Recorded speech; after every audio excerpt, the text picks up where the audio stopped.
numbers 11 and 12. Education Amendment Bill Committee Stage. Immigration Amendment Bill Committee Stage. I declare the House in committee for consideration of the Education Amendment Bill and the Immigration Amendment Bill. Mr. Chairman. Mr. Speaker.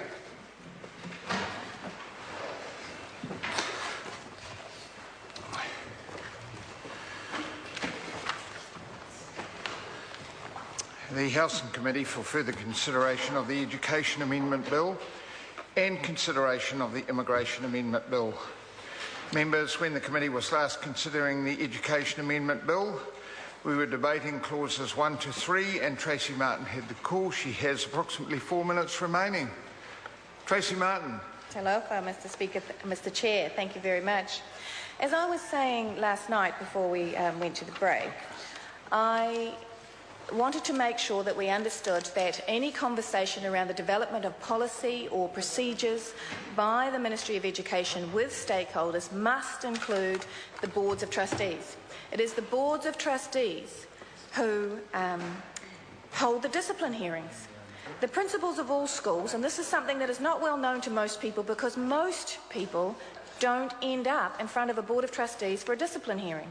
Very few children inside our school system end up inside this process. And I want to clarify that when we call it a discipline hearing, it's somewhat misleading. The purpose of this process is to identify with an issue, make sure that all the evidence around the issue dealing with that student is put onto the table, and that every effort is made by the school, the staff and the Board of Trustees to provide the supports necessary to re-engage that student safely for themselves and safely for everybody else in the school, to re-engage them inside their education.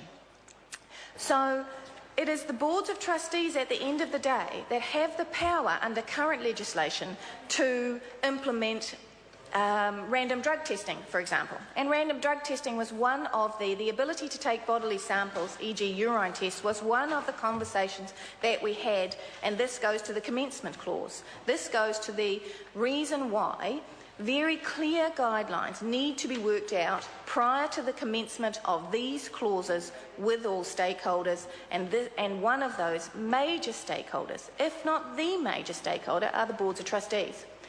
I was expressing my ill ease, and it was a conversation had. Mr. Sabin put in a lot of conversation around the surrender and retention parts of this bill, and I still carry some ill ease that the bill refers to teachers constantly as opposed to boards of trustees inside the legislation.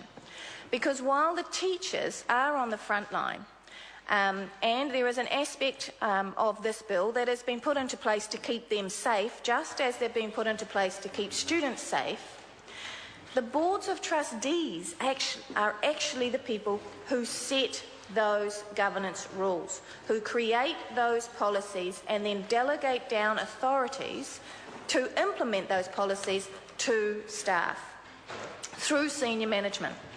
So at the end of the day, after much discussion, it was agreed by majority inside the Select Committee that it was the teachers at the front line who needed to be referred to in the legislation. That was the recommendation of the officials. I trust that that will work. I trust that teachers don't feel empowered by this legislation to go beyond the boundaries that they are delegated down to do by their boards of trustees. And I trust that prior to the commencement date that the Ministry will have worked closely with all those groups to make sure that we all clearly understand that this is about safety, not about restriction of freedom, and that this is about working together for the best outcomes for all our students, including those students that show up at our discipline hearings. The other part that we are discussing tonight is around the title of the bill. And I did think that there is some room. I mean, the Education Amendment Bill is a somewhat innocuous little title for this bill. So I have a couple of suggestions. One is Bill English outlasts, outwits, outplays the New Zealand Public Act. I call Carol Beaumont. very much, Mr Chair. The Education Amendment Bill, let me pick up from where Tracy Martin was on this bill, because the